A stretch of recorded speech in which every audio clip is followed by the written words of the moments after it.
Hello guys, welcome to Cooking Diaries.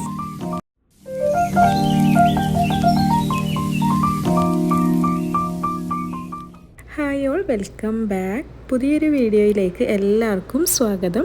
അപ്പോൾ നമ്മുടെ ഇന്നത്തെ റെസിപ്പി ചോറിൻ്റെ കൂടെയൊക്കെ സെർവ് ചെയ്യാൻ പറ്റിയിട്ടുള്ള അടിപൊളി ടേസ്റ്റി ആയിട്ടുള്ളൊരു തോരൻ്റെ റെസിപ്പിയാണ് കേട്ടോ.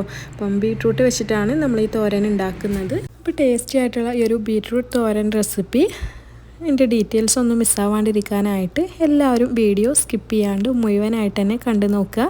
കണ്ടുകൊണ്ടിരിക്കുമ്പോൾ വീഡിയോ ഇഷ്ടപ്പെടുന്നുണ്ടെങ്കിൽ ലൈക്ക് ചെയ്യുക, കൂടെ തന്നെ ഫ്രണ്ട്സിനും ഫാമിലിക്കൊക്കെ ഷെയർ ചെയ്യുക.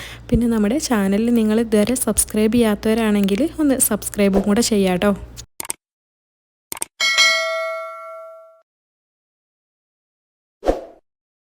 അപ്പോൾ ഇനി നമുക്ക് ടേസ്റ്റി ആയിട്ടുള്ള ഒരു ബീട്രൂട്ട് തോരൻ എങ്ങനെയാണ് ഉണ്ടാക്കിയെടുത്തിട്ടുള്ളത് നോക്കാം. അപ്പോൾ ഇതിന് വേണ്ടിയിട്ട് ഞാനിവിടെ 4 ബീട്രൂട്ടാണ് എടുത്തിട്ടുള്ളത്. അത് പുറത്തെ തൊലിയൊക്കെ കളഞ്ഞ് കഴുകി വൃത്തിയാക്കി എടുത്തിട്ടുള്ളതാണ്. ഇനിയിപ്പോൾ നമുക്കത് ചെറുതായിട്ടൊന്ന് കട്ട് ചെയ്തെടുക്കാം.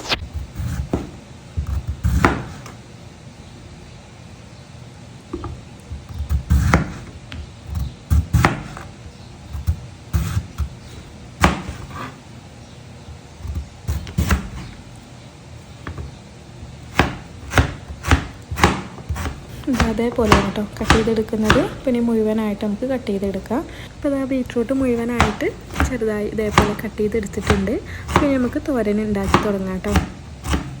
മൺചട്ടിയിലാണ് നമ്മൾ ഈ ഒരു തോരൻ ഉണ്ടാക്കിയെടുക്കുന്നത്. അപ്പോൾ അതിന് വേണ്ടിയിട്ട് ഒരു മൺചട്ടി സ്റ്റൗവിൽ വെച്ചിട്ടുണ്ട്. ചട്ടിയൊക്കെ നന്നായിട്ട് ചൂടായി വരുന്ന സമയത്ത് നമുക്കിതിലേക്ക് എണ്ണ ഒഴിച്ചു കൊടുക്കാം. ഏകദേശം ഒരു 3 ടേബിൾ സ്പൂൺ വെളിച്ചെണ്ണയാണ് കേട്ടോ നമ്മളിതിലേക്ക് ഒഴിച്ചു കൊടുത്തിട്ടുള്ളത്. അപ്പം വെളിച്ചെണ്ണ ഒഴിച്ചു കൊടുക്കാൻ വേണ്ടിയിട്ട് ശ്രദ്ധിക്കാം. നമ്മൾ തോരനൊക്കെ വെളിച്ചെണ്ണയിൽ ചെയ്യുമ്പോഴാണ് നല്ല ടേസ്റ്റ് ഉണ്ടാവുക. ഇപ്പോൾ ആ എണ്ണയൊക്കെ നന്നായിട്ട് ചൂടായി വന്നിട്ടുണ്ട്. പിന്നെ നമുക്കിതിലേക്ക് കടുക് ചേർത്ത് കൊടുക്കണം. ഞാനിവിടെ ഒരു 1/2 ടീസ്പൂൺ അളവിൽ കടുകാണ് കേട്ടോ ചേർത്ത് കൊടുക്കുന്നത്.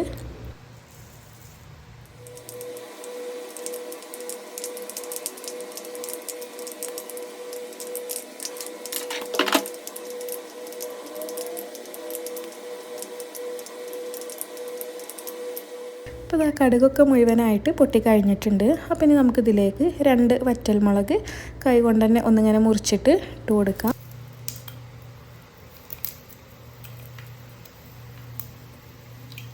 കടുകൊക്കെ പൊട്ടിക്കഴിഞ്ഞാൽ ഫ്ലെയിം കുറച്ചിട്ട് വേണം നമ്മൾ വറ്റൽമുളക് ചേർത്ത് കൊടുക്കാൻ, അല്ലെങ്കിൽ പെട്ടെന്ന് തന്നെ അങ്ങോട്ട് കരിയും. ഇനിയിപ്പോൾ അതിൻ്റെ കൂടെ കുറച്ച് കറിവേപ്പിലയും കൂടെ ചേർത്ത് കൊടുക്കാം.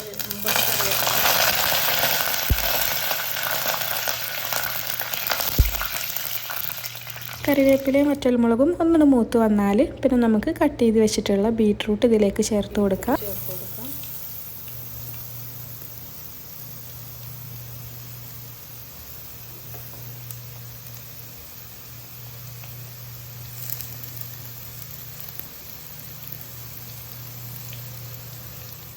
ബീട്രൂട്ട് മുഴുവനായിട്ട് ചേർത്ത് കഴിഞ്ഞാൽ പിന്നെ അതിലേക്ക് പാകത്തിനുള്ള ഉപ്പും കൂടെ ചേർത്ത് കൊടുക്കുക. ഞാനിപ്പോൾ ഒരു 3/4 ടേബിൾ സ്പൂൺ ഉപ്പ് ചേർത്ത് കൊടുത്തിട്ടുണ്ട് കേട്ടോ. അപ്പോൾ നമ്മൾ ബീട്രൂട്ട് എത്ര എടുക്കുന്നുണ്ടോ അതിനനുസരിച്ചിട്ട് പാകത്തിനുള്ള ഉപ്പ് ചേർത്ത് കൊടുക്കുക. പിന്നെ നമ്മൾ ബീട്രൂട്ട് കുക്ക് ചെയ്യാൻ വേണ്ടിയിട്ട് വെള്ളം ഒഴിച്ചു കൊടുക്കേണ്ട ആവശ്യമൊന്നുമില്ല കേട്ടോ. ബീട്രൂട്ട് വേവാനുള്ള വെള്ളം ഇതിൽ തന്നെ ഉണ്ടാവും. പാകത്തിന് ഉപ്പും കൂടെ ചേർത്താൽ പിന്നെ ഇതെല്ലാം കൂടെ നന്നായിട്ടൊന്ന് മിക്സ് ചെയ്തെടുക്കണം.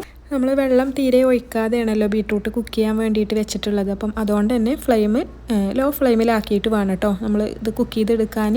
ഫ്ലെയിം കൂട്ടി വെച്ചിട്ടുണ്ടെങ്കിൽ പെട്ടെന്ന് തന്നെ അങ്ങോട്ട് കരിയും. അപ്പോൾ ഇതാ എല്ലാം കൂടെ നന്നായിട്ട് മിക്സ് ചെയ്തെടുത്തിട്ടുണ്ട്. ഇനിയിപ്പോൾ ഇത് അടച്ച് വെച്ചിട്ട് നമുക്ക് ബീട്രൂട്ട് ഒന്ന് വേവിച്ചെടുക്കണം.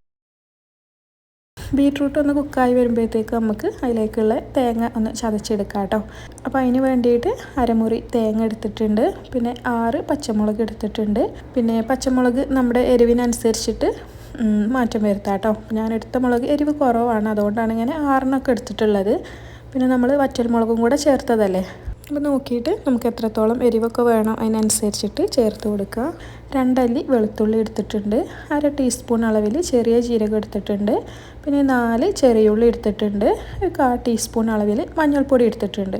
പിന്നെ ബീട്രൂട്ടിൽ നമ്മൾ മഞ്ഞൾപ്പൊടി ചേർത്താൽ അതിൻ്റെ ഒരു മഞ്ഞ കളറ് കാണുമൊന്നുമില്ല, ബീട്രൂട്ടിൻ്റെ കളർ തന്നെ ആയിരിക്കും. പക്ഷേ മഞ്ഞൾപ്പൊടി നമ്മൾ കളർ ഉദ്ദേശിച്ചിട്ട് മാത്രമല്ല കേട്ടോ ചേർക്കുന്നത്. നമ്മൾ എടുക്കുന്ന വെജിറ്റബിൾസിൽ എന്തെങ്കിലും വിഷാംശങ്ങളൊക്കെ ഉണ്ടെങ്കിൽ അതൊക്കെ ഒന്ന് നീങ്ങാനും കൂടെ വേണ്ടിയിട്ടാണ്. പിന്നെ ഇതെല്ലാം കൂടെ മിക്സിൻ്റെ ചെറിയ ജാറിലിട്ടിട്ട് ഒന്ന് ക്രഷ് ചെയ്തെടുക്കുക. അപ്പോൾ അതാ ബീറ്റ്റൂട്ട് നമ്മൾ കുക്ക് ചെയ്യാൻ വെച്ചിട്ട് കുറച്ച് സമയമായിട്ടോ. അപ്പോൾ അതാ നമ്മുടെ ഒരു തേങ്ങ ഒക്കെ നന്നായിട്ട് ക്രഷ് ചെയ്തെടുത്തിട്ടുണ്ട്. അപ്പം ഇനിയിപ്പോൾ നമുക്ക് ബീറ്റ്റൂട്ട് എന്തായി എന്നുള്ളതൊന്ന് തുറന്ന് നോക്കാം.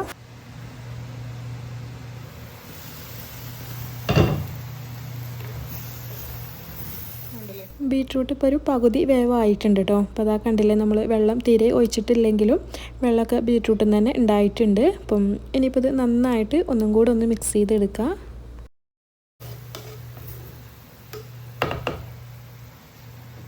അപ്പോൾ ഇതാ ബീറ്റ്റൂട്ട് നന്നായിട്ട് മിക്സ് ചെയ്തെടുത്തിട്ടുണ്ട്. പിന്നെ നമുക്ക് നേരത്തെ റെഡിയാക്കി വെച്ചിട്ടുള്ള ആ ഒരു തേങ്ങ അരപ്പ് ഇതിൻ്റെ മുകളിലൊന്ന് ഇട്ട് കൊടുക്കാം. തേങ്ങാരപ്പ് മുകളിൽ ഇട്ട് കൊടുത്തിട്ട് അപ്പോൾ തന്നെ മുഴുവനായിട്ട് മിക്സ് ചെയ്യണില്ല. അതിൻ്റെ മുകളിൽ ഒന്നതേപോലെ ഇങ്ങനെ പരത്തി ഇട്ട് കൊടുത്തിട്ട് പിന്നെ അടച്ച് വെച്ചിട്ട് ഒന്നും കൂടെ ഒന്ന് വേവിച്ചെടുക്കുകയാണ്. അപ്പോൾ നമുക്ക് ബീറ്റ്റൂട്ട് മുഴുവനായിട്ട് കുക്കായി കിട്ടണം. ആ ഒരു സമയം കൊണ്ട് തന്നെ നമുക്ക് ഈ ഒരു തേങ്ങ അരപ്പും കുക്കായി കിട്ടും. ഇപ്പോൾ ഇതാ കുറച്ച് സമയമായിട്ടുണ്ട്. അപ്പം ബീറ്റ്റൂട്ടൊക്കെ ഏകദേശം വെന്തിട്ടുണ്ട്. അപ്പം ഇനി നമുക്കിത് മുഴുവനായിട്ട് തേങ്ങയും ബീറ്റ്റൂട്ടും എല്ലാം കൂടെ ഒന്ന് മിക്സ് ചെയ്തെടുത്തിട്ട് അടച്ച് വെച്ചിട്ട് ഒന്നും കൂടെ ഒന്ന് കുക്ക് ചെയ്തെടുക്കുക. അപ്പം ഇനിയിപ്പോൾ ഒരുപാട് സമയമൊന്നും വേണ്ട കേട്ടോ. ജസ്റ്റ് ആ തേങ്ങയും ബീറ്റ്റൂട്ടും എല്ലാം കൂടെ ഒന്ന് മിക്സ് ആവാൻ വേണ്ടിയിട്ടാണ്. അപ്പം നന്നായിട്ട് മിക്സ് ചെയ്തെടുത്തിട്ട് അടച്ച് വെച്ചിട്ട് 2 മിനിറ്റ് ഒന്നും കൂടെ ഒന്ന് കുക്ക് ചെയ്തെടുക്കുക. അപ്പോൾ അതാ ബീറ്റ്റൂട്ടും തേങ്ങയും എല്ലാം കൂടെ നന്നായിട്ട് മിക്സ് ചെയ്തെടുത്തിട്ടുണ്ട്. അപ്പം ഇനി നമുക്കിത് അടച്ച് വെച്ചിട്ട് 2 മിനിറ്റ് ഒന്ന് കുക്ക് ചെയ്തെടുക്കാം.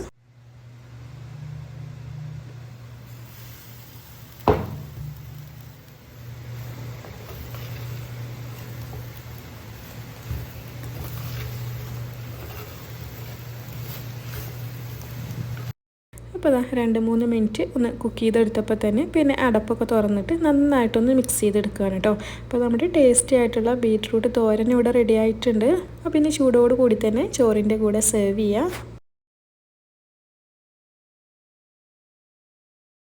അപ്പോൾ ഇന്നത്തെ ഒരു ഈസി തോരൻ റെസിപ്പി എല്ലാവർക്കും ഇഷ്ടപ്പെട്ടു എന്ന് തന്നെ വിചാരിക്കുന്നുണ്ട്. അപ്പം ഡെയിലി നമ്മൾ ഫുഡിൽ വെജിറ്റബിൾസൊക്കെ ഉൾപ്പെടുത്താൻ വേണ്ടിയിട്ട് എല്ലാവരും ശ്രദ്ധിക്കുക കേട്ടോ. അപ്പോൾ ഇനി ബീറ്റ്റൂട്ട് വാങ്ങിക്കുമ്പം ഇതുപോലെ ഒരു തോരൻ റെഡിയാക്കി നോക്കിക്കോട്ടോ. എന്തായാലും എല്ലാവർക്കും ഇഷ്ടപ്പെടും. ട്രൈ ചെയ്ത് നോക്കിയിട്ട് ഇഷ്ടപ്പെടുന്നുണ്ടെങ്കിൽ കമൻസിലൂടെ അറിയിക്കുക. അപ്പോൾ ഇന്നത്തെ വീഡിയോ ഇഷ്ടപ്പെട്ടിട്ടുണ്ടെങ്കിൽ ലൈക്ക് ചെയ്യുക. കൂടെ തന്നെ ഫ്രണ്ട്സിനും ഫാമിലിക്കൊക്കെ ഷെയർ ചെയ്യുക. പിന്നെ നമ്മുടെ ചാനൽ സബ്സ്ക്രൈബ് ചെയ്യാത്തവരാണെങ്കിൽ ഒന്ന് സബ്സ്ക്രൈബും കൂടെ ചെയ്യുക. അപ്പോൾ ഇനി പുതിയ റെസിപ്പീസുമായിട്ട് വീണ്ടും വരാം. താങ്ക്